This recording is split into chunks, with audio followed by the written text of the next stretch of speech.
Welcome to the Successful Life Podcast. I'm your host, Corey Berrier, and I'm here with my favorite artist, Niko Moon. What's up, brother?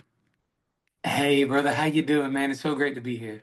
So great to have you here. And I do mean that. Like, you really are my favorite artist. I should have probably mentioned this before the show, but the first time I saw you was at Joel and Kat's wedding at the Biltmore Estate it was almost 2 years ago now, just about a year and a half ago. And I had no idea who you were, had absolutely no idea. And from that day, I, you know, I've probably listened to your music every single day since that day. That's amazing, man. Isn't that the, to me, that's the beautiful power of music right there, how it's able to bring people together, connect them that maybe never would have if it wasn't for the music. So I'm so grateful for all the amazing connections music's given me and definitely grateful for yours.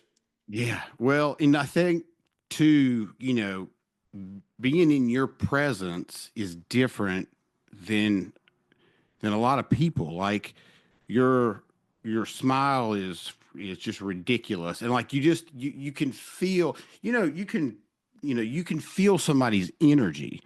I'm an energy person, and like when somebody's vibes are off, and when they're not off, and Yeah, yours are yeah. always on. It seems like, and Oh it's man, thank wild. you. Oh man, thank you. I wish I felt that way about my vibes myself, because I think people do sometimes think that I'm perpetually happy at all times, and that I'm living in this state of perpetual euphoria. But I'm just a regular dude, and I think the reason why I am so passionate about positive music and optimism is because of my own life and my own need for it, and my own gratitude for the positive influences, positive people in my life that keep me on the right path when I'm needing it. Yeah. So tell me, Nico, take me back to a time when maybe that wasn't the case. Yeah, so I think my passion for positive music. Well, I'll start here. I was raised by musical parents. Both of my parents are musicians, so I always was having music playing in the house, and so I've always had this really deep connection with music because of that. And I think I've known ever since I was little that I wanted to be a part of music. I wasn't really sure how.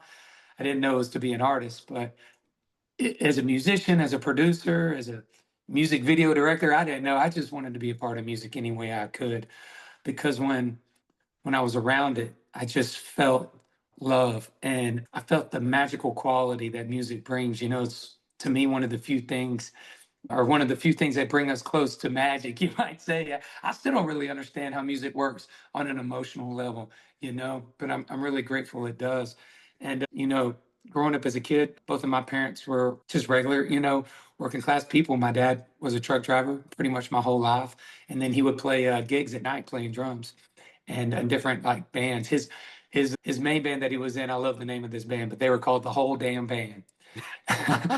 And my mom was a waitress for a while, and she was also worked at like a temporary staffing agency as well, and just salt of the earth people. And we didn't have a lot of materialistic things growing up, but we had a lot of love in the house. Um, but having said that, there were definitely times where I watched my parents struggle, to make those payments, keep the light bill on, keep the lights on, and just you know watching them as young people. My mom had me when she was 19 years old. And so they're really young, trying to figure out how to survive. And I think a lot of people out there can relate to that, right? You're trying to figure out how to survive in life. And that can be really stressful in and of itself. And I think a lot of people think mental health might only be relegated to people that have gone through extremely traumatic events, but the daily grind of life can wear on you over time. And I think I kind of watched that with my parents and was really aware of it growing up as a kid. When you're showing up to school and all your a lot of clothes are thrift store clothes and stuff, sometimes you get made fun of, and all of a sudden you get aware of the fact that you don't have the things that maybe some of the other people have. And that kind of realization for me was a little bit shocking, when you're a kid, because you just kind of think you're all the same, right? But overall, I had a really great childhood, but I think I was also very aware as a kid that I think through my parents that people go through things and that they're struggling. And I watched my parents struggle themselves. And I think that was kind of my first example of mental health. And then as I grew up and started chasing down my path of music, I was doing it at nights and always kind of working odd end jobs. I was a steam cleaner for a while, and I worked at UPS on the graveyard shift from 3 a.m. to 9 a.m. And my main thing that I did was I was a construction worker. I was an electrician, No kidding. and kind of found myself in a similar place that my parents were in when I was growing up, and that, you know, just trying to make it to Friday, make it to that paycheck, to keep the lights on, keep the food in the fridge, and I hadn't really connected that that's what I wanted to make my music about, was to make music that encouraged people. I was still kind of trying to find myself musically at that time, but I was doing construction work. I was gigging at night, just like my dad did. I was playing these dive bars and honky tonks all across Georgia for, $100 a night and free beer. And, Yeah. and, I loved it so much. I love music, but I was also financially, having a hard time. I ended up falling in love with a girl that was my high school sweetheart, you might say. We started dating my senior year, and we had like a 7 year relationship. It was a really long term relationship, and we even got engaged. And it ended up not working out. I ended up, finding out that she was having a relationship with one of my closest friends, who was going to be the best man at my wedding. Oh my. And that was a difficult experience for me. She was my first love for sure. And the heartbreak of losing that relationship, along with my relationship with my best friend, was a tough pill for me to swallow. And because, I lost my romantic partner, and I also lost my best friend at the same time through that experience. And so at that time of life, I was doing construction work, I was gigging at night, and I was having a hard time processing all of that. And looking back on it, I just didn't have the tools to mentally navigate myself through that difficult situation. So I found myself, leaning on the things that I think a lot of us lean on when we go through difficult times, and I think we all have our own drug of choice, you might say. And for me, my drug of choice was a lot of different things. I found myself jumping from relationship to relationship. Sometimes it was just, you know, a Dude. different person every week, right? That you're hanging out with. So let me draw Uh, a line really quick with what you just yeah. said. Like I mean, completely didn't see that coming. And so one of the things that your music has helped me with is the song "Better Days," and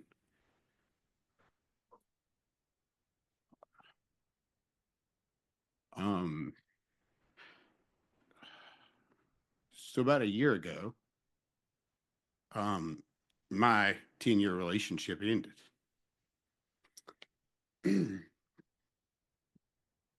and that song got me through that time. And just recently, since I saw you last week, my last relationship just ended. And Mm. so I use that tool, that song, because it got me through the first one and it's going to get me through this one.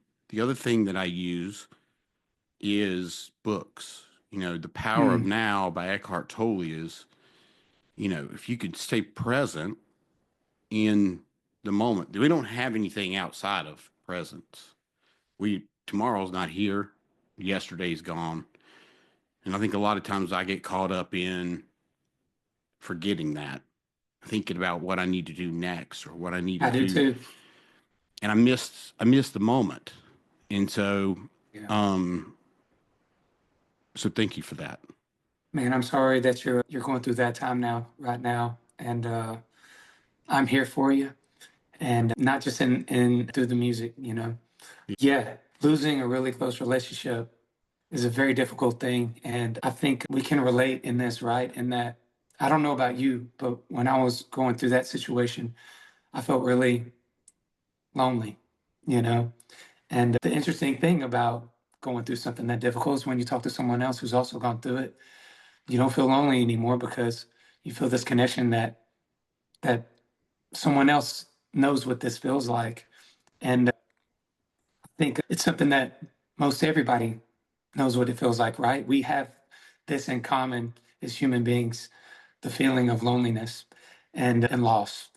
And it used to be something for me that was terrifying, you know? It was scary to feel that feeling because it's uncomfortable, you know?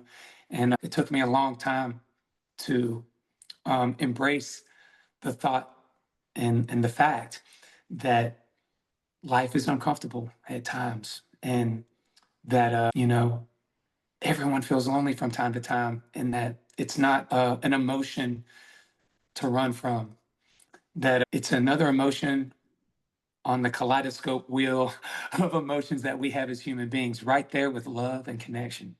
You know, there's happiness and there's sadness, right? And they're both there for us as part of our human experience. And and so, and part of the journey, right? And part of the yes, it's journey, part of the because journey.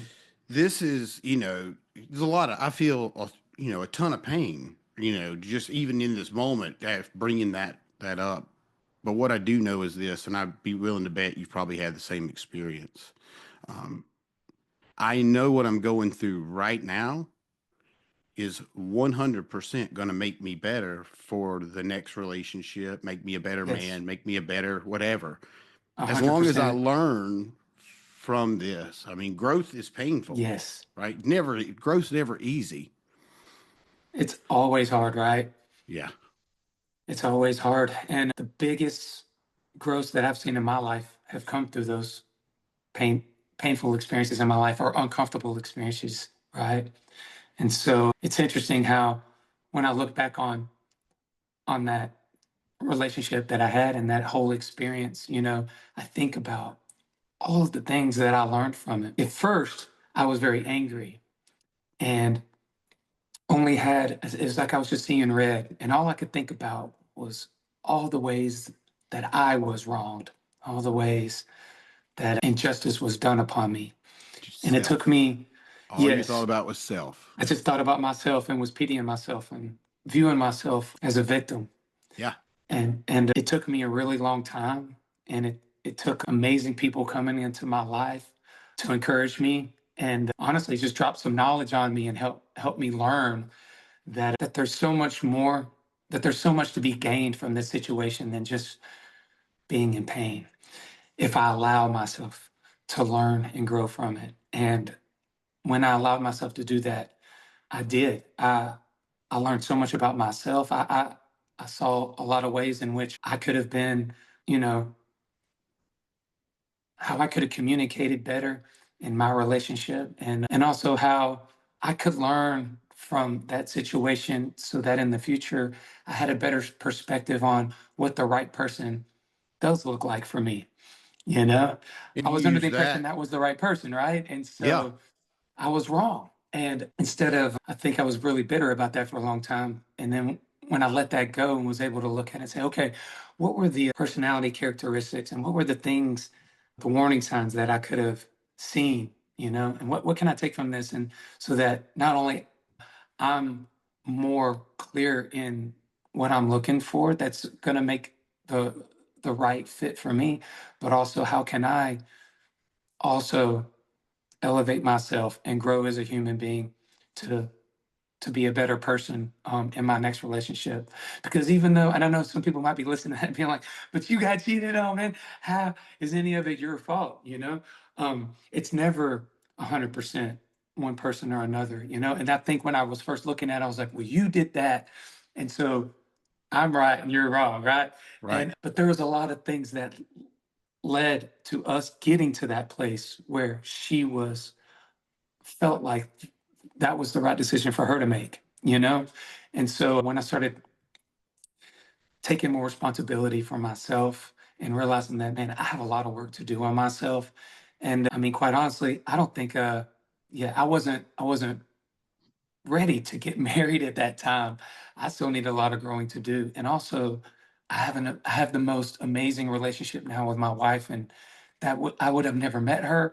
This whole beautiful life that I and family that I now have would have never existed if it wasn't for that situation. So, in a really weird way, I'm really glad she did that And I'm Yeah. really glad that happened. 100%, because life happens for you. So Anna's your wife, and she, you and her, by the way, like I love the Christmas song. I don't know how many songs y'all have done together, but just like, and I know she's home with a baby, probably doesn't have I mean, I'm sure she could travel, I guess, if she wanted to, but yeah, you guys are great together. So let me ask you Oh, something about Anna.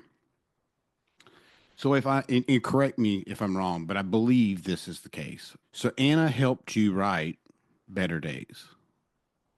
yes. Yeah. We wrote Better Days together.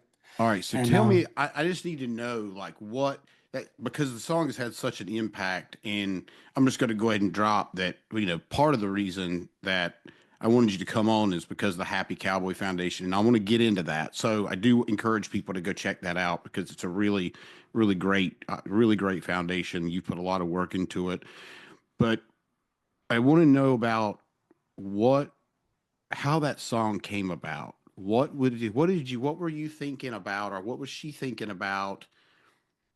Because there had to be something, right? There had to be something that you were yes. able to create that from.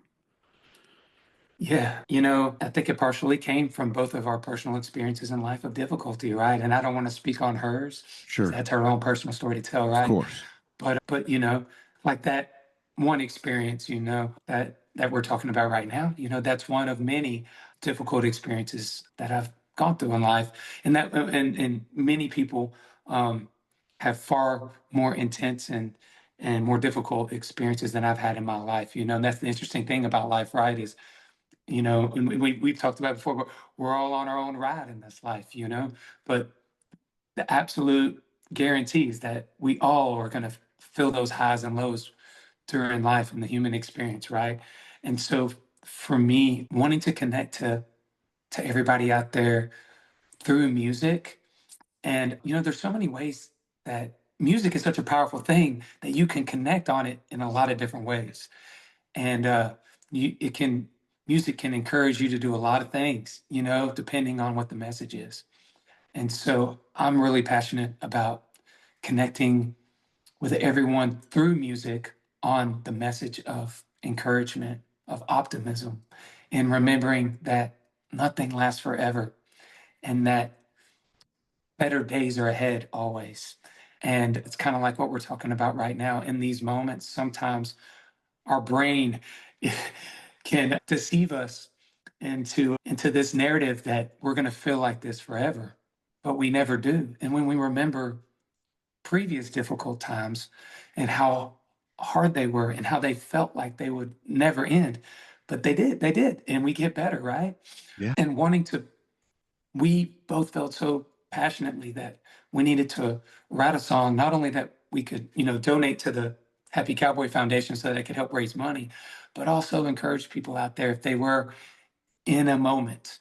And I tell you, man, a big reason why I'm so passionate about this is because of my own difficulty and my own need to remember this myself when I go through difficult moments, Mm, because I still do have moments where I'm going through something and and I accidentally start believing that narrative that I'm not going to be able to get out of this emotional place, this mental place that I'm in that's feeling like it's going to last forever. And I really lean on positive music to remind me that that's not true. That's a lie that I'm telling myself. And I love you talking about being present in the moment. I think in those moments, I get caught up in the past, and then I also get caught up in the future of that worry. Is this going to go forever? And if I can get myself into the moment and into that state of gratitude, of looking around, of all the beautiful things that I do have in my life, you know, those sorts of things help to remind me that this feeling isn't going to last forever. And I really wanted to have a song that really celebrated that fact. So I'm so glad that you connect with the message of better days. Man, that just really warms my heart up. And this is why I do music, man. This is why I'm so passionate about it. It's not about being up on some stage and getting any sort of adoration or anything personally from it. That's why I created the symbol, the with the hat and the smiley face and everything, because I don't want people looking at my mug when they think of the music. I want them to look. I created the symbol so that the symbol to me represents the message of the music, the mentality of the music. And it's just the message of optimism, of positivity, in the same way that Bob Marley and Jimmy Buffett have, really encouraged me in life, and helped me to remember that every little thing was going to be all right when I was having a hard time remembering it myself, just wanting to be another artist that picks up that torch, and it takes way more than just one person. It takes a lot of people to do that and in a lot of different arenas. And, for me, I'm just a musician, and so I'm so grateful to lock arms with other musicians like Michael Franti, who is someone that I love so much and is another guy out there putting that message out there. And so just to be another voice in the sea of positivity like you're doing, through this medium of podcasts, it's just as powerful. It's encouraging people, right? And I think at the end of the day, I feel like my purpose is, and I don't know if it's a purpose that's been given or that I've made myself, but I do feel very strongly that I'm here to encourage others. And what I've really noticed is that through that encouragement, I have received an immense amount of encouragement back into my life. For instance, through this music, this community has formed. I like to think of us almost like a musical family of tens, if not hundreds of thousands of people all across this country and really across the world who resonate with the music. And now I have this beyond my wife and my daughter and my immediate family, this huge musical family now that I'm a part of. And it's unbelievable. It's beyond my wildest imagination. I mean, back then, when I was, for instance, in that difficult time of life, I was, just playing these little dive bars. And when I would play, I was playing like 8 or 9 cover songs and then one original and just hoping that people wouldn't start booing me because they came to, hear something they could sing to, sing something they know. And, now, I mean, I was 20, maybe 23, 24 years old back then. I'm 42 now. So, almost 20 years later, I'm in this new reality that I never, ever could have imagined for myself. That's far beyond, honestly, my wildest dreams. And it's when I think of the beauty of life now, it has nothing to do with like, I don't know, like a house or a car or anything like that. When I'm thinking about it, it's all the love that I got in my life. And for me, that is the cleanest burning fuel when it comes to happiness for me, because I don't know, materialistic things are so fleeting. I remember when I wrote my first number one song for another artist, or I'll say with another artist, because me and Zach wrote the song together with another guy named Wyatt Durrett, but it's a song called Keep Me in Mind for the Zach Brown Band. And I remember when I got my first check, it was the first real money I'd ever gotten in my whole life, the royalty check from it, and I got some nice clothes and, you know, I got a watch and I got these things that I had been pining for that I felt like represented making it and could signify to everyone around me and to the world that I was valuable, that I was important, That you were and enough. I had meaning. I was enough. Yes. And oh man, I was so excited when I got all that stuff, And it was amazing to me how quickly the value of it just became regular things, and it was just, just throw the watch on, you just put the jacket on, it's just another thing now. But that my relationships, the people that are really high value people in my life, those relationships are absolutely priceless and they never stop holding their value to me. You know what I mean? I never get used to it or it just becomes just another thing to me. You know what I Yeah. mean? And so I think that becomes more and more true every year that goes by. I lean more and more into that and the kind of just the things of life become less and less important. I think that's why I sing so much about really elemental stuff like fire and water, like getting by the lake, getting by the ocean, or getting by Yeah. a fire pit. These are just, it's they're just very basic elemental things that cost absolutely nothing. But for me, I have found some of my best memories take place in these environments that are very simple, but that involve people that I care a lot about and that care about me and has given me more enjoyment in life than anything else. And I'm so grateful for these realizations. And they're not ones that I've come to on my own. These are ones that I've come through from getting therapy and through having positive people in my life, like my wife, for instance. After that heartbreak relationship, I went through a couple of other really serious relationships that lasted for a few years. And at times I went through my second love and, relationship, like real relationship was, I think it was about a 3.5 year relationship. And then the third really serious relationship of my life was about a 2.5 year relationship. And both of those heartbreaks were very difficult as well. And I think after that third one, I went a little numb. And Do you think that those, because you and I have been together 10, 11 years, is that right? Yeah, yeah, we're about something to like celebrate our 10 in May. Okay, yeah. So, do you think that, you know, if you don't fix yourself before you enter into another relationship, I'm going to bring Corey into that relationship, and I'm going to reenact the same stuff that I did in the previous relationship. So do you think because maybe you didn't take the time because you were trying to fill that god awful hole that that the first one left, you filled that maybe with the second one, and I don't know what the time frame was between the three, but my guess is that it probably didn't take a lot of time to figure out No, who you were. And so after that third one, between the third one, let's say, and Anna, is that when you did the work, the therapy? Is that when you found like you? that's a great question, man. And I would love to tell you that after that third one, I dug in deep and I started doing the work and I started really growing and bettering myself. But that's not what happened. The truth of the situation is that I got a little, I think, worse off each time. And because I wasn't dealing with it, I went through the first difficult one and I didn't really know how to emotionally fix myself from it.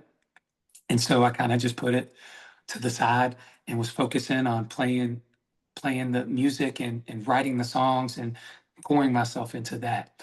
And I started getting better in that way, but personally, relationship wise and connection wise with other human beings, I was getting worse and worse. And because it involved, not just that person I was in a relationship with, but also my best friend, I started having difficulty with guy friendships as well. Yeah. And I started realizing that, you know, I Can't wasn't able trust to really anybody. connect. I wasn't able to connect with hardly anybody. Yeah. I couldn't trust hardly anybody. And so that carried on into my second relationship because I didn't do any work right. And so I brought all that baggage in there. And then I accumulated some more bad habits, you might say, after the heartbreak of that one not going right. And then I went into my third one. So by the time I had got out of my third relationship, I was a complete and utter wreck because I was I was never trying to deal with any of it. So it just kept piling up and piling up and piling up until eventually I was just, I guess numb might be the best way to say it, but I was just numb to relationships, period. I was completely disconnected. And I remember me and Anna met on Facebook. She friend requested me and I saw the friend request come through. So I slid into the DMs and invited her out to the show. And at this time of my life, like I said, this is where I'm at. I was interested in just getting, just hanging out and, having some drinks, seeing where the night went. Nothing serious at all. Did not want to be in a relationship with anyone. I trusted no one as far as relationships go. And she was my first therapist, you might Ah, say, okay. because I remember she came to the show and she watched it. And I was so excited she was there. And after the show, I was like, hey, you want to go to the bar and get a drink and hang out?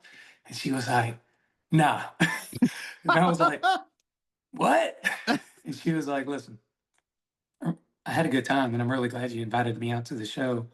But, that's not me. If you if you really wanna have a date and go on a date, take me on a real date, you know? And I had never been challenged in that way before by Made you someone, level up. Yeah, she made me level up. And looking back on it, I realized I was like giving this in my relationships. And that's something she helped me to realize about myself previously, is that I wasn't giving what I should have been giving in my relationships. It was, and this is one of those things that I was just steady kind of blaming everyone and everything in my life for my problems. Every girl, every relationship that went wrong, it was their fault. Every friendship that dissolved was their fault. There was no personal accountability. And something about the way she communicated with me, it just inspired me to step my game up, as a man, as a human being. And so she inspired me, and I'm so grateful for her that she came into my life and something in her saw something in me that was better than what I was currently showing externally. And I probably don't know better what than if what she you looked in my eyes. I don't know what it was, but something she saw a better man inside of me. And I'm so grateful for that. And better than you did could it see. happen overnight? No. I was still a wreck. I was living every day like it was Friday night. And it's really easy to do when you're an artist, when you're a musician, period, because most people when they come, go out to a show, that's like their fun thing they're doing for that whole week or for that month or something. For me, it was every single day of my life was that environment. I was living in a party every single day, and I was allowing myself to be a part of that in every single way. I was getting hammered every single night, and that's not healthy for anybody. And Mm-mm. so it was this combination of immaturity and trying to deal with my emotional problems that I was trying to navigate, while at the same time kind of being in this environment that was like the exact opposite of what I needed, Yeah. at the time. Uh, and so it took me a long time, and she was really patient with me and helped me to find my way back to myself again. And through that, I ended up coming to the place eventually where I was like, you know what, I need to go talk to somebody, to a professional who really knows what they're doing, to help me figure out how to untangle this knot inside of my mind, inside of my heart, because, it's Anna's such an amazing human being, she's not like a professional, in that way. So, but the love that she gave me and the understanding and acceptance and the encouragement to better myself helped me to get to the place where I was now strong enough to reach out and really get the real help that was going to help me fully get better. And so I went to a cognitive behavioral therapist Okay. because it had gotten so bad as far as like my anxiety and stress about my own inner turmoil, that I was starting to have panic attacks and anxiety attacks. And I've never had them before, my whole life. Grew up typically, pretty happy-go-lucky kid, and I was like getting this like tightness in my chest. I felt like I couldn't breathe, and it just kept getting worse and worse. I remember one time I was just driving down the interstate when I was living in Atlanta, and that was when I had my first really big one, really big panic attack, and I thought I was having a heart attack or a stroke or something. I don't know what was happening to me, but my whole body went numb. I couldn't feel my body, and my fingers started curling in on themselves, and I was trying to open my hands up and I couldn't. My body was physically kind of checking Locking out, up. Yeah. locking up, yeah, and I couldn't drive. I had to pull over, and I was kind of curled up like this in the fetal position, and went to the hospital, and I thought they were about to tell me I'd had some cardiovascular event, some cardiac event, and they were like, "You had a panic attack, man." And I'm like, "What is that?" And I immediately was just felt almost like embarrassed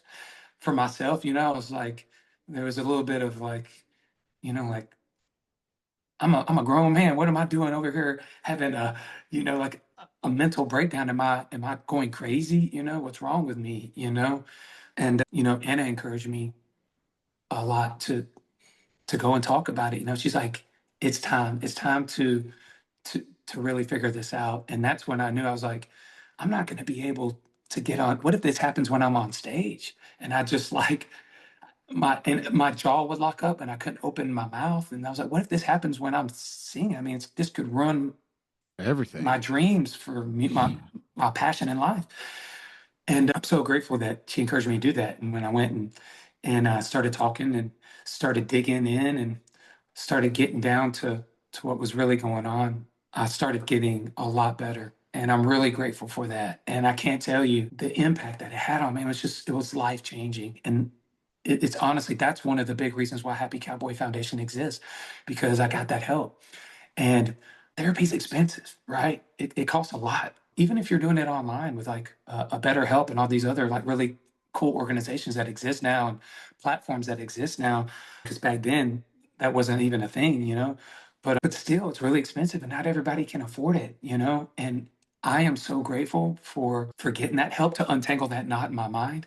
That I am just so passionate about helping anyone else who feels that way, because like we're talking about, I know what it feels like. I know what it feels like to be knotted up like that. And I want to do everything I can to help anyone who's going through that. And it doesn't matter to me what it is, because like I said, we're all on our own ride, and we're all going to have our own situations that put us in that place internally. And so whatever it is, the Happy Cowboy Foundation exists to help that person find their way back to peace of mind again. Yeah, it's hard to explain, I think, to get somebody, well, I shouldn't say hard to explain. When you're in that really dark place where it feels like you can't move. It feels like you really can't do anything. I mean, it's almost like you're mentally paralyzed. A lot of that's the thoughts that you're having, but sometimes those thoughts are uncontrollable until you Yeah. figure out that there are ways to control the thoughts and, through therapy, through books, through whatever. Yeah. But when you're in that place, it feels almost impossible to be able to get any sort of traction. Yeah. To And get some so relief. to get some relief. So I think, what I love about the Happy Cowboy Foundation is it's not, people can donate, of course, but it's also there if people can't afford to get help. And I don't know what the process is, but I imagine you just go on the website and click on I need help or something like that. Maybe you could walk us through that in case somebody's Yeah. listening to this that Yeah, absolutely. can identify with what we're talking about. So when we first started, we were looking at partnering up with different therapeutic networks that have, like vast amounts of therapists on staff that we can maybe collaborate with and that we could help fund so that people could go there. But what we realized is that through a lot of these companies, being for-profit companies, just regular businesses out there, that the Happy Cowboy Foundation would need to do financial verifications on our end in order to be able to help these people. And I'm always on the road, I'm on tour, and so it's just that I knew I wouldn't be able to structure the foundation to operate in this way. And so I started looking, well, how can we make this happen? And what I started doing is I started reaching out to other nonprofits out there who are in this very same space, started asking them, what's your advice? And what they told me was, listen, we'll tell you, we have therapists on staff already. We have all these therapists, but they're not enough. We have so many people coming to us. For example, an organization like To Write Love on Our Arms, it's an amazing organization. Wounded Warriors, an amazing organization that helps service members struggling with PTSD. So many amazing organizations out there that are for all different, sectors of the population, where they be, our young people, single mothers, whoever it is, right? There's all these organizations out there that have therapists on staff, but they're not enough. There's just the need is too great. And that's, it's something that I think we're all aware of, is that this is like an epidemic of mental health right now that we have. And so many people need help. And there's just honestly not enough therapists on staff at these places.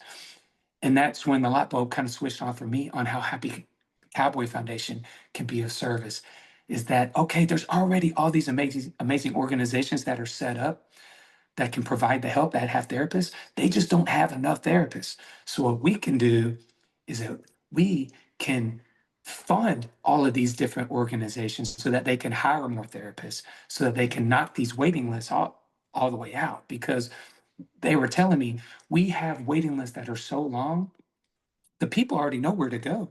If you're a service member and you're struggling, you know that you can, there's some outlets where you can go. If a lot of people know about To Right Love and Arms and these different amazing organizations, but unfortunately, at times the waiting list can be months and months long because they literally just don't have enough therapists. So I'm like, there's already these great organizations set up. What I need to do is I need to fund them and bring money to them so that they can hire more therapists and get those lists knocked down. So that's what we do at the Happy Cowboy Foundation. And I to love touch back that. on something you just mentioned earlier, when I first went to therapy, the big aha moment for me, and it's funny because some people might say it's like, how did you not realize this? And I don't have a good answer for it. But when I first sat down with it, I was asked to kind of like walk through my typical day, my typical week. And I think they're just trying to get a good understanding of like how I was currently navigating the stresses and the difficulties that I was internally dealing with, and come to find out, I had a lot of addictive behaviors in my life that was doing nothing but making it way harder for me to Yeah. get better, and I thought I could just come there for 1 hour a week and you was going to fix me. You Fix know me. what I mean? And then Yeah. I could still just keep, getting obliterated every single night and and just keep up. I wasn't sleeping good because, doing music a lot of times you'll be up really late. And so I was, and since I was getting, so hammered so consistently, I was getting really bad sleep. I gave no thoughts whatsoever to how I was eating. You know, there was a lot of things that I was doing. So I was just eating like a lot. I was addicted to really unhealthy food. I was always on my phone. I realized when I got talking to her, and she was like, "How much time do you spend on social media?" And I realized I was spending hours and hours and hours a day on social media. I was addicted to it without even really thinking of myself as being addicted. I just thought I loved social media at the time. Yeah. She's the first person that kind of like brought that to my attention, and I realized, oh, okay, I'm realizing now that like I am trying to cope with where I'm at right now in life and all these other ways. I'm addicted to all these other things, and it's only making things worse. And and she was like, therapy is not it cannot be the only thing that's going to get you better, because it just won't. If you continue doing all this other stuff, it's just, it's, we can talk for 1 hour a week for the rest of your life. And it's just, It's but not good going to luck with help. that. You gotta start doing the work outside of here and other types of ways and bring balance to your life. She's like, I'm not telling you to completely, abstain or just stop doing some of these things in your life because that's not always the right answer. Sometimes it's about putting everything in its proper place, putting everything in balance and having moderation in your life. So if you get online, don't doom scroll for 5 hours, you know, make sure that you're getting on there and you're doing it in a within a reasonable amount of your day.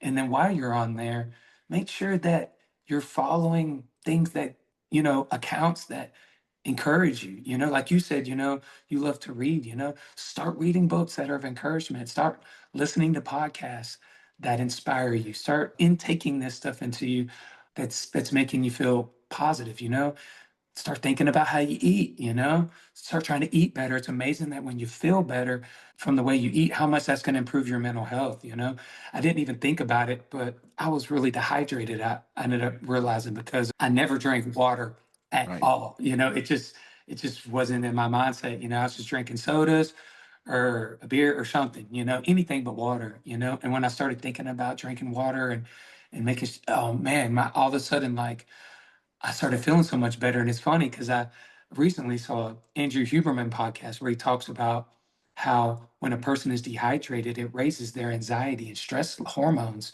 in their Really? body. Your cortisol levels will increase when you're dehydrated. And I was like, it was something that I guess I had felt just physically, but didn't have like I didn't know that until recently, but it totally registered with me because when I started eating and drinking healthier, I immediately started feeling better. And then when I started getting better sleep. And so the way she kind of broke it down to me, and I think it's probably because I was an electrician for so long, she was like, think of it as like tools in your tool belt. And therapy is just one tool, you Yeah. know? But you need a lot of different things to get the job done, you know? You're gonna need, you're gonna need your drill, you're gonna need your hammer, you're gonna need all these different things, right? And when I started looking at my life in that way, and I started applying it to my life, life started dramatically improving for me.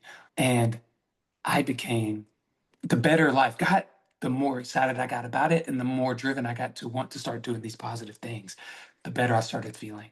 And now I'm just all in. Now I'm like, I'm cold plunging every day. I eat, Oh, I was gonna ask you about that. yeah, man. Because like hard I if I even even bring want one to on do the all road, that. man. Yeah, I I got a, every day. I, I do it every day. my man, Every day. I got a Do you portable blow up one that I bring out on the road, and I'm cooking all my food on the road, all organic. that was another question I had. Are you eating carnivore? I'm not carnivore, but I would say Close. the majority of the food that I eat is lean meat. Yeah. And not to say that that's the only way to eat, you know. Sure. I actually during this period when I was trying to figure out what's the best way to eat, I saw a couple documentaries on Netflix about, I think there was one called Forks Over Knives, Oh yeah. a couple of documentaries about veganism Yep. and being vegan. And I thought it was really interesting, and I was like, I'm gonna give this a try. And I went vegan for almost 2 years. And at first, I actually felt pretty good. But after a while, I started noticing that my energy levels was really dropping during the shows. And Yeah. that towards the end of my shows, I would get lightheaded at times. And I just had a really difficult time catching my breath as well. So I had a breath a lot on stage. And so I went and got my blood tested, and I was extremely anemic. Makes The doctor sense. was like, "You're one of the most anemic people I've ever tested." And I was just like, "What do you, I mean, I'm eating like as clean as you can eat, man." And he was like, "Well, you might be, but you're not getting in any iron, my man." And now I know a lot of people might say, "Well, just take an iron supplement." And there's so many different ways to eat, right? And there's so many philosophies on this. And I've always been the type of person that has never really like stood on a particular way of eating to advise other people to do. I'm more of the type of person where I think get your blood tested and eat whatever way is best for your blood test. When you Right. get your blood test back, whatever improves that, just eat that way. And so for me, I want to take as few supplements as possible because I want to be able to get the best possible blood levels from natural foods. I personally have found that for my body personally, and everybody's body is different. For me, when I'm eating, and it's not just any kinds of meat, I don't eat like really fatty meats or anything like that. I'm typically eating really lean protein like top sirloin or ground round, chicken breast, things like Yeah. that. And then also, some veggies, fruits, stuff like that. And just a little bit of things like rice and stuff like that, But for the most part, the majority of my diet is meat, lean meats, and healthy fats like monounsaturated fats like olive oil, Yeah. avocado oil, nuts, seeds, stuff like that. And so for me, I have found that I feel the best when I'm eating this way and that my blood work comes back the best. So it's a variety of things that I'm doing.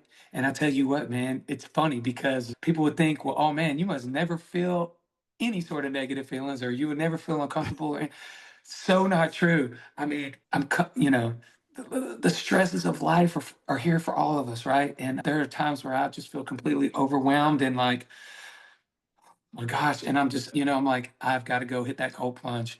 Yeah. because my hands are sweaty, and I'm feeling the weight, and this is not no sort of like complaint or anything like that, but I have two different companies, a third one that I'm getting ready to launch this summer, a nonprofit, an amazing family, there's just a lot of things in my life, a lot of beautiful things, but nonetheless a lot, and sometimes the weight of it can be a little bit heavy, just wanting to make sure that I'm doing my best in every arena of my life and that I'm being my best. And sometimes that pressure, and I'm very hard on myself, you might say.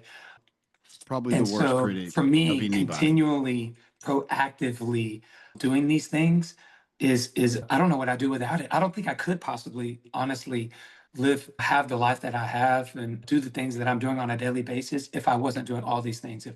If I started getting bad sleep and I started just eating junk food constantly and just started partying every night, oh man, it would all fall apart. Yeah.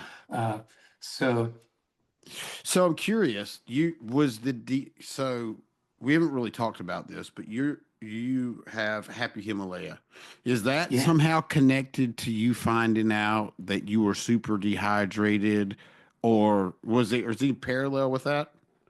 It was through launching Happy Himalayan that I learned about that because I started digging really deep into the water industry and hydration as a science in Yeah. general. So, Andrew Huberman, Peter Attia, Rhonda Patrick, all these, fantastic, brilliant minds out there on this subject matter and on just general health and wellness.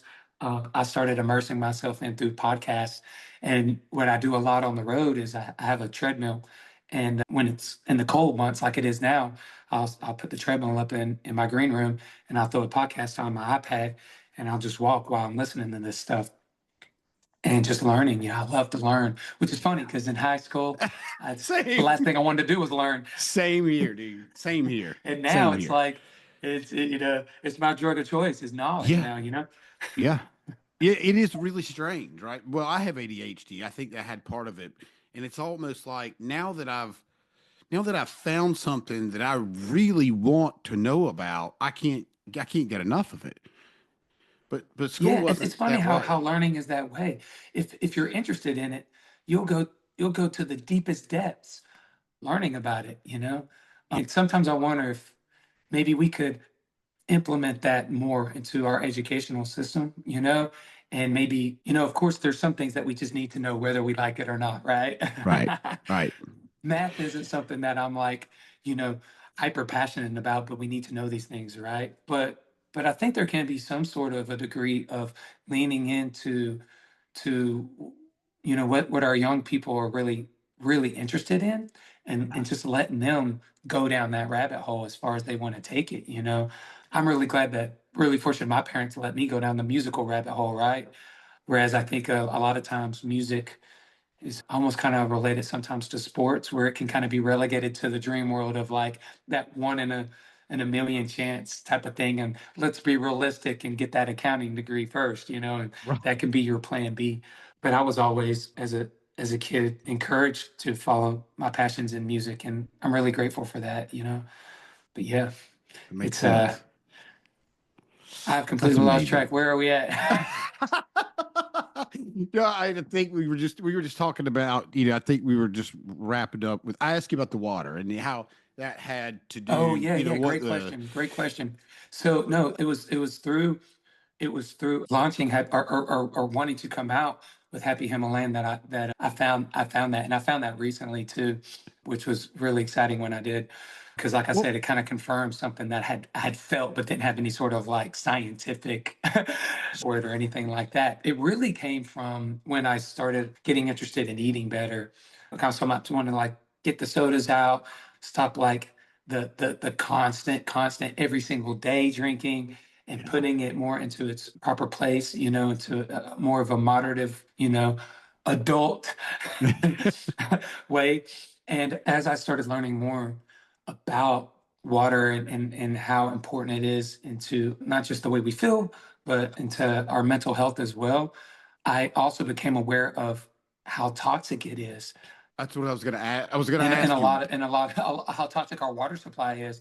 We know so much about our food supply and all Yeah. of the weird stuff they're that's put into it, all the different processed chemicals and dyes and all the stuff. Like the average person, I feel like now has really kind of switched on their awareness of this because of all these really cool documentaries and podcasts and people who are sounding the alarm, you might say. And so now people know it's like, if I get this thing, there's all kinds of, we turn in the background, we know that this is all crazy stuff that's not good for us. But when it came to water, I was just grabbing any old water off the shelf, thinking this water's good. This is good water for me. Having and it had some picture of a mountain on it, and like making me think it comes from some crystal clear spring wherever it's from.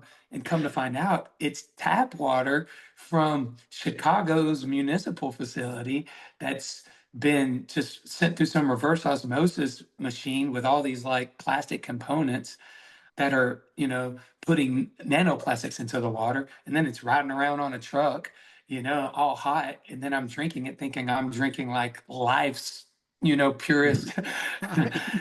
element that we can possibly, put in our bodies, and it's just a complete and utter joke, it's a it's a lie. And when I found that out, I was kind of taken back. And I was also surprised at how little information there was. I had only really kind of come to learning about it through deep diving on YouTube and going down these like weird rabbit holes and finding people like Martin Rees, who is one of the world's foremost water experts and water sommelier. That's now a buddy of mine, and I love him so much. Learning from people like that, that our water is not what we think it is. And when I found that out, it kind of became another mission of mine, kind of like positive music to put out. I guess you could call it positive water I guess um, so. So out there to the world. what was the most alarming thing? What was the most alarming thing in doing all this water research that you just couldn't believe when you started researching and figuring out that the things that were in the water? Was it the Chicago thing? Was it toxins? What was it? Yeah, for me, and I guess I shouldn't have been as surprised in it, but it's the trickery, the deceit that a lot of these companies have in their branding. And it's also not just in our bottles, it's in our municipal water as well. There's a lot of websites out there and people can look it up where you can type in your zip code and it will tell you exactly what the water quality is of your zip code that's coming out of your faucets in your house and exactly what's in it. And when I put my zip code in, and I live here in Tennessee, and I'm not in the city or anything. I'm kind of out in the country, and you would think that the water here would be, great water. Maybe not like some artesian water or anything, but safe. Come to find out, the arsenic levels in the water in my zip code are 90 times over the safe limits for human consumption. It's insane, and it's not like I live in some unique zip code. Almost everyone, if they were to type their zip code in, would find out that there's some strange chemicals that are in their water that are well beyond safe limits. And we're constantly, it's not just about drinking water. We absorb water through our skin. So when we take a shower, when we wash our hands, when we wash our food, you know, all of this stuff gets into our food. And this was just a huge kind of epiphany for me. So I went and I got a water filtration system for my house, which just to let people know, they might say, oh my God, how much was that? That had to have been so expensive. It cost a little bit. It was about $2,000. Yeah. So it, I got one of the nicest ones you can get too. It's got like a UV filter and all that, and they make they call them whole home water That's filtration right. systems, but you That's can right. get ones that are somewhere in that $500 to $1,000 range too. So yes, it is a little bit of money, but it's not as much as I think people might think it is. It's not 10, 20, $30,000 or anything like that. Right. For a couple of grand, you can clean the water in your house, filter the water in your house where all of that stuff isn't coming through your faucets. And I'll tell you what, one of the filters on mine, you have to change it every 6 months. And I had forgotten to change mine about a year ago. And it had gone maybe like a month over or a few weeks to a month over. And I was giving my daughter a bath and something smelled funny. And I was like, what's that smell? And I'm like, And I scooped up the water in her bath, and there was no soap in the water yet. I was just running her bath, and I smelled the water, and I could smell the chemicals in the water. And I immediately stopped the water, drained the tub, realized that I had forgotten to change the filter. So I went out to my garage, changed the filter, let the water run for like 5 minutes, filled the bathtub up again, smelled the water, no smell, none of that. And so that's a really big one. That's a really big one. I think nanoplastics is a big one that people aren't aware of.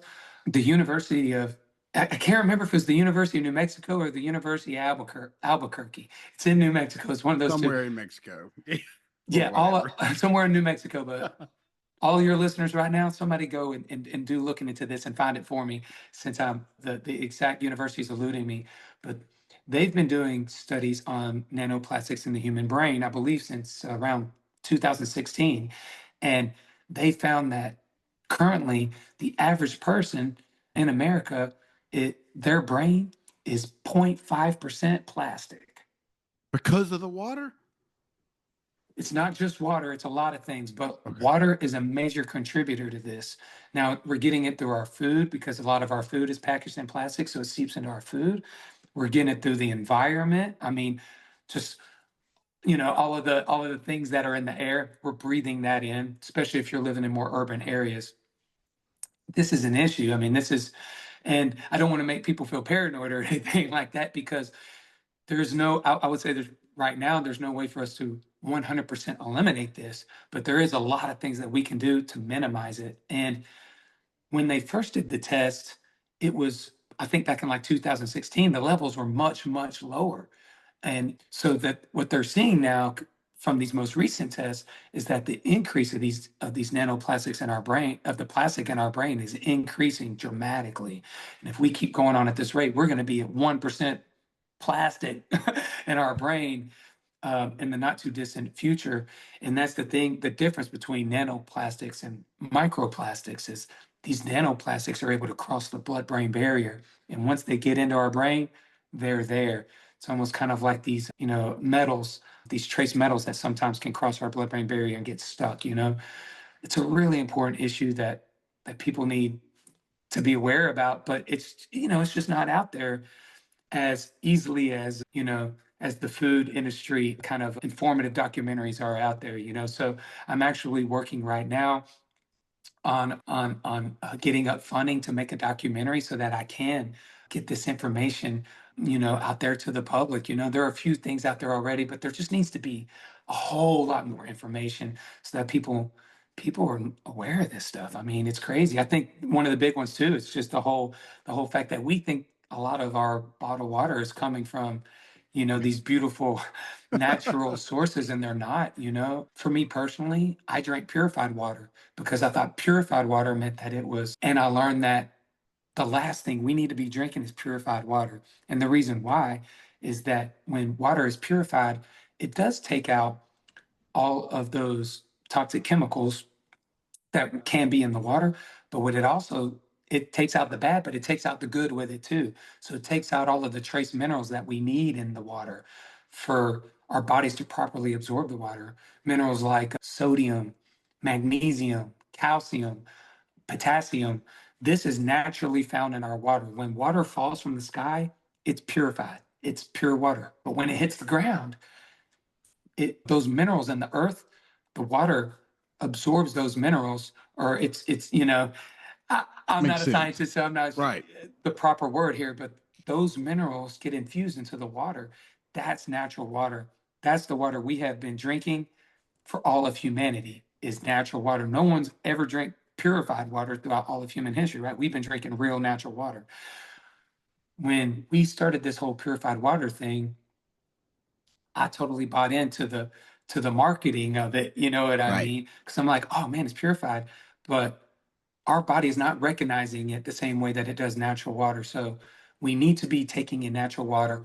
Purified water is good for appliances. So if if you got your iron, Right. you got a steamer, something that you don't want that buildup in, yes. But things like sodium, these minerals, they have been demonized in the past.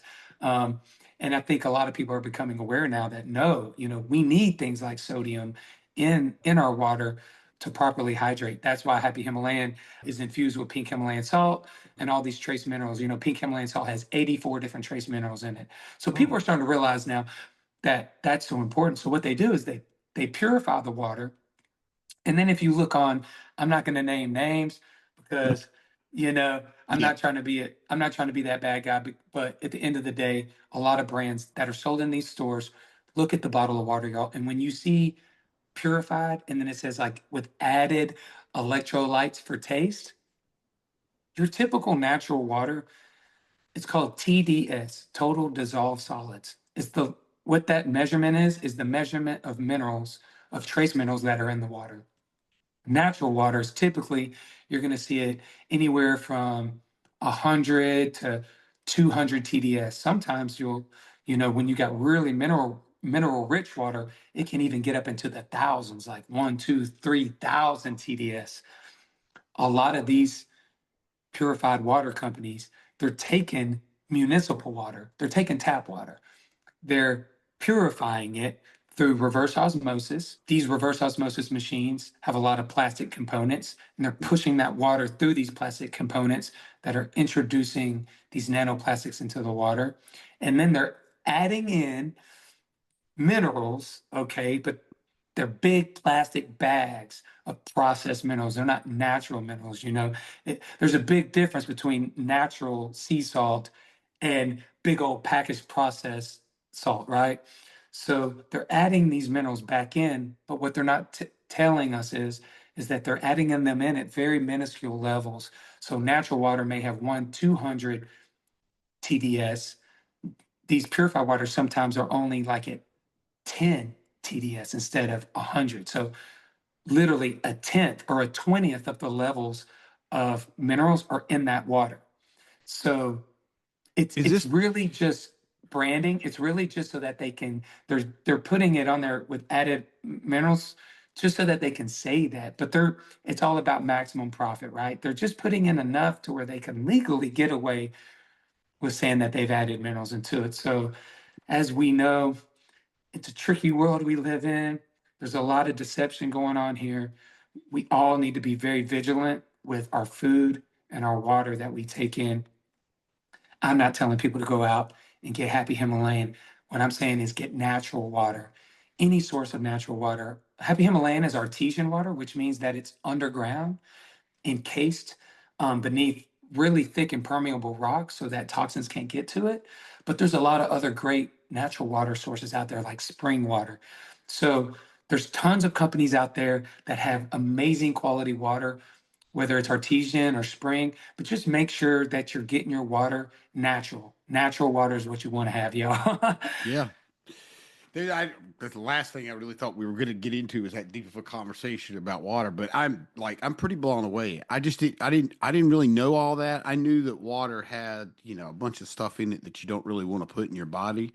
All right, so I know we're getting close on time, but I do have one last question. You're an independent artist, and I Yeah. think for me personally, as a fan of yours, that means a lot to me because my perception, and I could be wrong, but my perception of if you decided to sign with a label is that you would lose a lot of control of your music and really potentially lose control of how maybe I shouldn't guess. Maybe I should just ask you what why do you stay independent and why because you could obviously I'm sure you've had multi-million god who knows how much money people have offered you to put you on a label To but sign you a haven't. record deal. Yeah, there you go. So but you haven't done it, and so what talk to me about that. Yeah, man, that's a great question. When I first became an artist, I did sign a record deal. I signed with Sony Records. And when you're a brand new artist, you just don't know how it all works. You don't know how the business of music works. And I think it's a little bit of an issue with us artists, and that we're so right-brained that a lot of us are lost in the music. We're we're creatives by nature, right? And a lot of us aren't business people. And so we've also grown up watching every artist that we love be on a major record label or to some kind of a record label, right? Right. And so there's kind of like this narrative in our mind that, quote, making it means you get signed by a record label. And if you're not signed to one, then you're not legit, you know? You're not real. And how am I going to get on the radio? How am I going to get fans? How am I going to do this or do that if I'm not signed to a record label, you know? And it's definitely a narrative that I bought into and believed, you know, as many artists do. So you sign your record deal, as I did, you know, and what you immediately realize is that money starts getting spent on your record and on promoting you. And what ends up happening is every single artist on these labels, that all that money that's being spent, you, the artist, have to pay it back. But they're spending it in the way that they want to spend it. You may want to spend it much less money or be a lot more efficient with how it's being used. And they may just be throwing money here and there, and that's on you to pay it back. And an artist can very easily find themselves millions of dollars in the hole with a record label. And so you can say you end up finally getting yourself a popular song and you get yourself a hit and it goes big. All of that money coming in is going to go directly to the record label, not to you, because they've put you into this huge hole. A lot of the things that get tacked on to what is called your recoupment is shady at best. You might say, you know. So financially, it can be absolutely devastating, and most artists never ever even get out of the red. Oh Very no. few artists are ever profitable, but the record labels know this. They're well aware of it, of course, right? That's why they sign so many. They sign a bunch of artists. They don't need them all to make it. They don't need them all to be big. They only need a couple. You get a few of them, and those few make them so much money that it covers any sort of minimal investments that they put into their other artists. Now, those investments, while minimal to them, as in, say, a couple $1,000,000, is minimal for them, but to the artists, that's a lot of, it's huge. And they're never able, unless they get a hit, they're never able to climb out of that hole. And as long as you're not able to financially get them paid back, you can't leave. They own you. They own the music, every record that you make. So when an artist released, it's kind of like why Taylor Swift released, you know, Taylor's version of her records, you know. It's because those first albums weren't hers. It was the record labels, you know. And so when you're on a record label and you make your record, they own the record literally. You It's almost like if you're a painter and they commission it, right? They own the painting, okay? So it can be, if you're in debt, it can pretty much be impossible to get caught up, and you just find yourself making all your music for them, and you're indebted to them and almost kind of like a slave to them for your entire career. It's a really difficult place to be in, especially when you add in the fact that they have a massive amount of say in what songs go on the record, what your message is, everything. Mm, All they're really concerned about is making money, right? I mean, right. they're a Makes sense. business. Yep. So if, for instance, you're doing something that they don't feel will be the most money making message or sound or something like that, but that's what you're passionate about, ours, they will change everything about you. They will change your sound. They will change what songs go on your record and what they want you to sing about and everything. They'll change everything about it to become profitable. So you end up not even really being yourself anymore, being what you're about. You're being what they're about so that they can make money, right? So that is absolutely soul crushing for an artist to do. So you end up kind of finding out that when you peel back the curtain behind Oz, it's not what you thought it was at all. You know, um, the beauty is that nowadays in 2025, you don't have to do that. An artist doesn't have to do that. You used to have to do that because in order to make a professional sounding album, that really sounded like the radio, you had to go into a multi-million-dollar recording studio and record that music. And that costs hundreds of thousands of dollars to make one album, you know? I mean, typically you're looking at about $250,000 minimum to make a really professional sounding album. That's what it used to cost, you know, sometimes $1 million or more if you're getting big features and a big producer or something like that, right? Now, a kid, you know, with a laptop and a microphone in their bedroom, you know, like Billie Eilish and her brother in their bedroom, or, you know, for instance, when I made the Good Time album, I made that whole album at home. Me and my Huh. wife made the entire record at our house with our home studio. I recorded all the vocals for the Good Time album in my laundry. So, Dang. yeah. And a lot of people do this now. That's the thing. A lot of artists are doing this now because fortunately, technology has gotten so good Yeah. and all of that gear that cost all that money and all those studios that cost all that money now is all within inside of a laptop. And now the power is shifting in a beautiful way back to the artist because now you almost like there you had to sign with the record label if you wanted to have music that sounded professional and sound like the radio because who's got that kind of money, you know? Right. You also needed millions of dollars to market yourself, you know, or at a minimum hundreds of thousands of dollars to get your name out there and Right. to get your songs out there. Well, now we have social media, Yeah. you know, we can directly as an artist connect to the entire world directly. And that scares the ever living daylights out of them because they were the middleman. You had to have them to get to the people in any sort of real way. I mean, there's no other way really to do it back then, you know?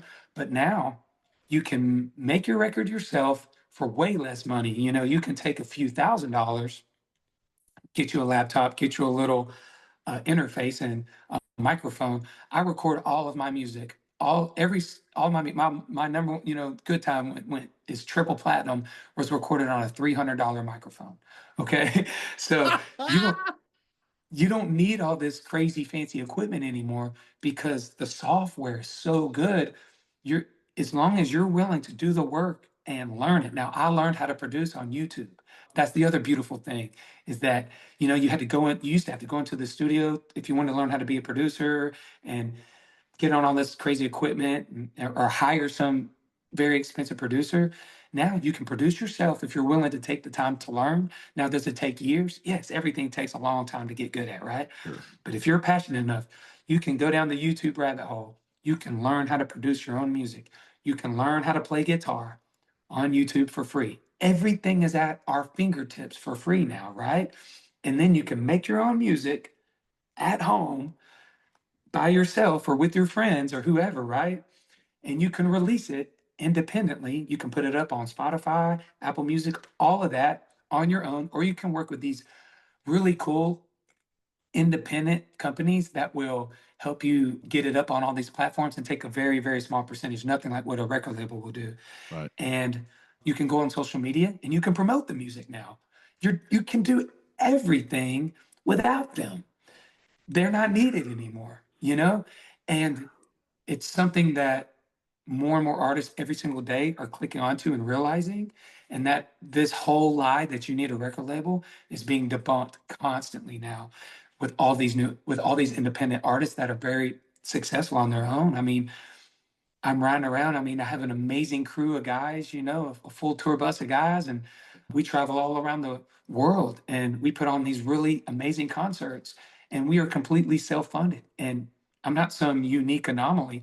There is tons of artists out here doing that. And so for me, it's really important. I'm so glad you asked that question. It's really important for me to spread that message because I'm hoping that there's someone out there who's listening right now who is interested in wanting to become an artist, but maybe thinking that, "Well, I don't know how I'm going to be able to actually like really get it out there. I need all this help." You don't. You don't. You can do this on your own.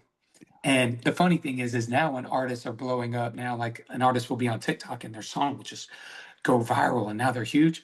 And here come the record labels swooping in to sign them. Yeah. Yeah. Because you Promising don't them that, know. oh, we can take this to the whole nother level, But the funny thing is you've already done it. The whole world knows about you. You are big. You are huge. Now all you have to do is get out there, get on tour, you know, and develop this thing and really build your fan base now that you have got a song that's resonating. Don't sign with a record label and give them now they own your song, you know, and you may never get it back. And if you do, you'll sign some contract where you don't get the song back for like 15 years. Ooh. And most record labels, a lot of times these deals will be split in a way where it's like, even if you do get back to even, the split will be 80% them, 20% you. Mm. 70% them, 30% you. It's crazy. And when you're an independent artist, like you can literally flip that on its head, and even more so, where now you can work with these smaller independent services that will help put your music on the different platforms. They'll even help with the collection of all the revenue coming in from the song streaming and all that. And now the split is 90% the artist, 10% these people that are helping. That puts the power back into the artist's hands. And so a lot of artists are thinking, I would rather make a little less being, they think to themselves, even if I do make a little bit less being independent, I'm making so much more because I'm actually making 90% of it or 80% of it or whatever it may be instead of only 20% of the pie of some hopefully larger number. It's just the times are changing and it's a beautiful thing. And and when you're able to now actually have the money come back to you, now you're able to fund yourself. Now you're able to pay for your own tours, your own tour bus, lights, all this stuff that does cost money. You're able to fund yourself now and operate independently on your own. And I'm so grateful I've been able to figure this out. It's been a very difficult process for me because I'm not the smartest individual, and it took me a lot of years to learn how this works and how to do it. And so I'm really passionate about helping other artists bypass all of the kind of hard roads that I've had to go down to finally get myself free from that and be able to be independent and hopefully like let them not learn it the hard way and start off on the right foot independently right from the jump. All right, so I do have one quick last question. All right, so Come on. how did you get out from underneath the Sony deal? Like, did you sign with them under a different name, or did you just get out of the hole? How did you break away from that? Because couldn't have been easy. I don't know if I can say that. Oh, Um, okay. yeah, I'm trying to think of how to put it, but I'll say this. You found a loophole. Yeah, I found a loophole. Okay. Exactly. I think it's very difficult, man. And I have a lot of friends who are signed to a lot of record labels that are dying to get out. They dream about trying to figure out how to get out of this deal that they're in because it was just a big smoke and mirror situation for them, and they can't. They just can't get out. They're stuck, and they're going to be there for the rest of their career or for another 10 years. And for a lot of artists, that is their whole career, right? Yeah. So I'm so lucky that I was able to find the loophole that I did. It's a loophole that not every artist has in their availability to use. But I'll put it this way. I had get out of jail free card in my mind before I signed my record deal that I had in my back pocket so that if it wasn't what I thought it was, and if things didn't go the way that I hoped they would, I could use it. And so I had it going into it. How did you And have that awareness to think about that? the reason I What? had that awareness is because before I became an artist, I was a songwriter for almost 15 years in country music. So I've been so fortunate to write songs for Morgan Wallen and with Zach Brown Band and Dirks Bentley and all these different people. So even though had had a lot of learning to do about being an artist signed to a label and stuff, I had a decent understanding of how things worked from being a songwriter in this community and watching a lot of people that I wrote songs for sign deals, sign bad ones, try to get out of them. Some of them be able to, some of them not, and kind of getting some, you know, vicarious wisdom through them. And so going into it, I already knew that there was a possibility, that I could be taken advantage of, or that I won't even say taken advantage of. I'll just say it nice. I'll just say that things wouldn't go the way that I would have wanted them to. And so I set up basically an ace up my sleeve so that if it went that way, I could use it. And it went, ended up It coming to went that that way. conclusion that this is not what I wanted to be a part of at all. Yeah. And I used my get out of jail free card and was able to maneuver my way out. I bet it cost But you a I'm going to tell fortune you right though. now, I'm not going to say what my card was because Yeah, of course. it's basically a relationships thing, and I don't want to like out the people that helped me get out of it, but not every artist is going to have that sort of ace up their sleeve, and so please, please, please, like think hard about it before you do it, because it's going to look really shiny, really nice, and it's going to seem like, oh my God, like You next made it. week they're gonna help blow me up and all this stuff, and the harder path is the better path. It might take longer to do it grassroots, but it's so much more worth it because when you build something this way, it can't be taken down. There's no record label. No one can take this community that we built away from us. Not from me, not from you, right?